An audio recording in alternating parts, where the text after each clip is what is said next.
Halo teman-teman, saya Bari dan 4 teman lainnya yaitu Sakinah, Kodri, Ridwan, dan Islah akan menjelaskan studi kelayakan bisnis berdasarkan bisnis yang akan kami rancang yaitu startup Gugu Gaga. Apa itu Gugu Gaga? Gugu Gaga adalah sebuah bisnis startup yang menyediakan penyewaan dan pre-love perlengkapan bayi di Kota Padang. Kami merancang bisnis ini karena banyak perlengkapan bayi yang hanya bisa digunakan dalam jangka pendek. Oleh sebab itu, kami menyediakan solusi bagi orang tua agar mempermudah penghematan uang dengan menyewa atau membeli barang pre-love bayi yang terjangkau. Aspek pasar.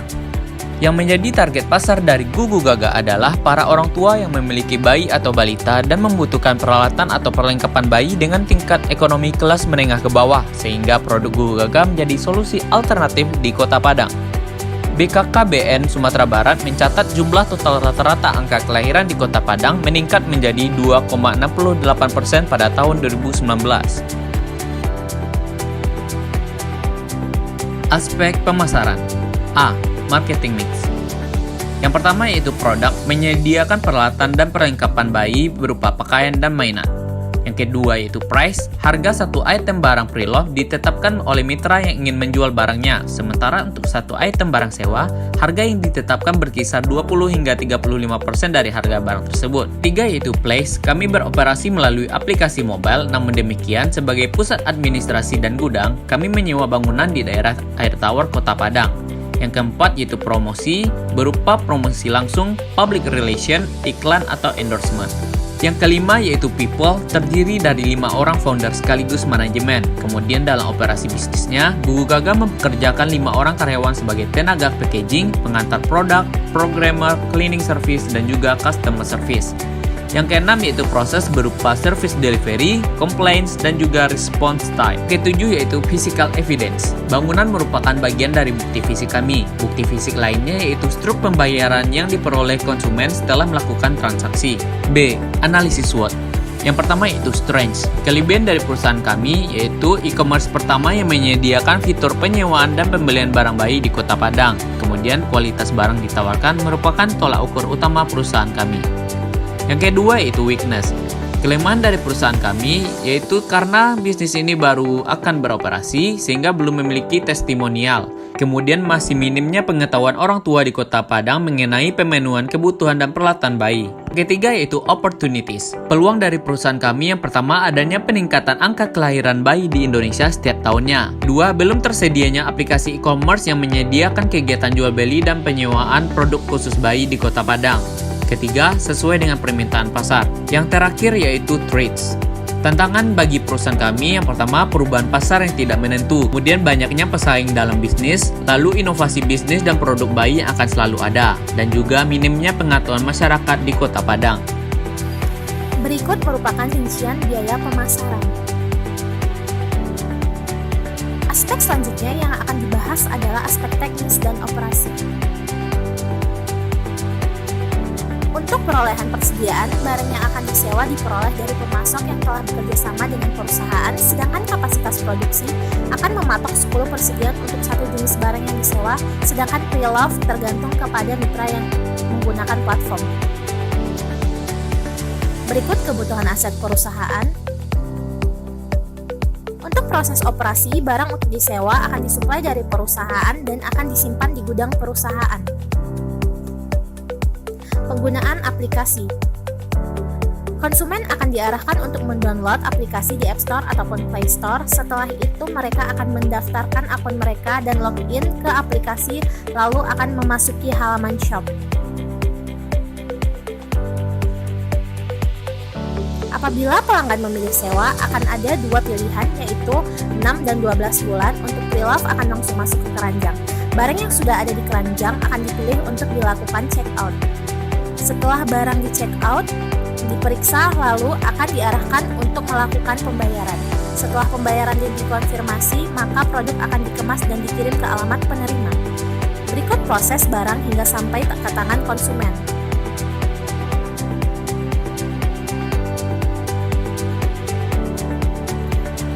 Perencanaan kualitas. Untuk kualitas aplikasi akan dirancang dengan desain user interface agar penggunaannya aman dan nyaman. Untuk kualitas produk akan menetapkan standar kualitas barang yang dapat disewa. Untuk satu barang yang sudah disewa hanya 4-5 kali agar menjaga kualitasnya. Pemilihan teknologi, 1 situs web, selanjutnya teknologi Go Mobile, teknologi pembayaran, transaksi, keamanan cyber, dan penyimpanan data.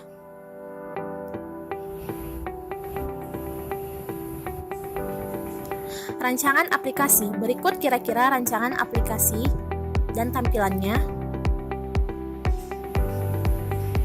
Untuk biaya aspek teknis dan operasi, berikut rinciannya, yang terdiri dari biaya operasional, biaya peralatan dan perlengkapan, biaya listrik, biaya pembuatan website, biaya alat operasional, biaya per bulan WiFi, hingga totalnya.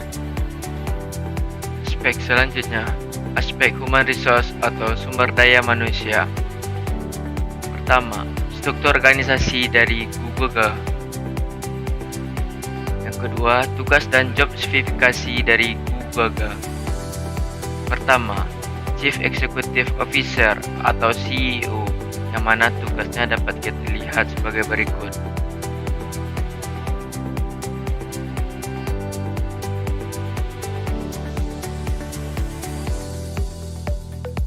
Selanjutnya, Chief Marketing Officer atau CMO, dapat kita lihat tugas dan job spesifikasinya sebagai berikut.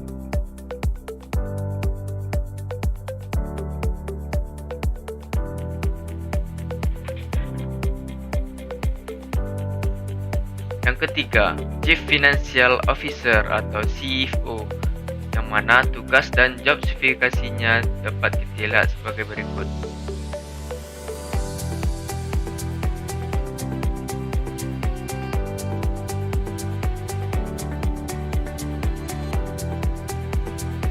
Yang keempat, Branding dan Media Officer, yang mana tugasnya adalah di bidang media dan pengembangan merek.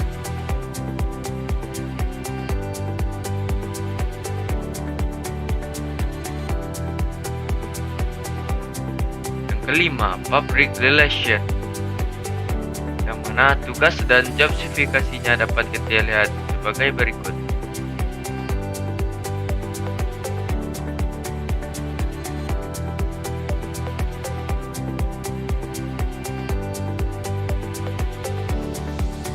Keenam, karyawan, yang mana tugasnya membantu proses produksi seperti pemesanan hingga pengantaran barang, dan job spesifikasinya sebagai berikut.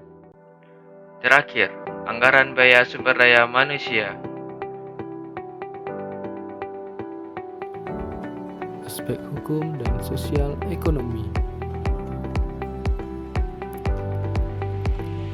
Yang pertama adalah menyiapkan dokumen yang harus kita siapkan untuk usaha yang baru kita bangun. Di sini ada 13 surat izin usaha yang harus kita urus untuk mendapatkan legalitas. Yang kedua, mendaftarkan merek dagang Kemenkumham secara online. Mendaftarkan merek dagang di Kemenkumham secara online ada 8 langkah agar usaha yang kita bangun mendapatkan perlindungan hukum. Ketiga, biaya-biaya terkait pendaftaran merek usaha. Pertama, permohonan pendaftaran merek. Yang kedua, perpanjangan jangka waktu perlindungan merek. Dan yang ketiga, perpanjangan jangka waktu perlindungan merek dalam jangka waktu 6 bulan. Yang keempat, pendaftaran lainnya. Dampak sosial ekonomi ada 3. Aspek keuangan pada bisnis Gugu Gaga. Yang pertama, kebutuhan investasi pada bisnis Gugu Gaga terdiri atas 2. Yang pertama, aktiva tetap per tahun yang dapat kita lihat pada tabel berikut dengan jumlah 358.500.000. Yang kedua, kebutuhan modal kerja dengan jumlah 41.700.000.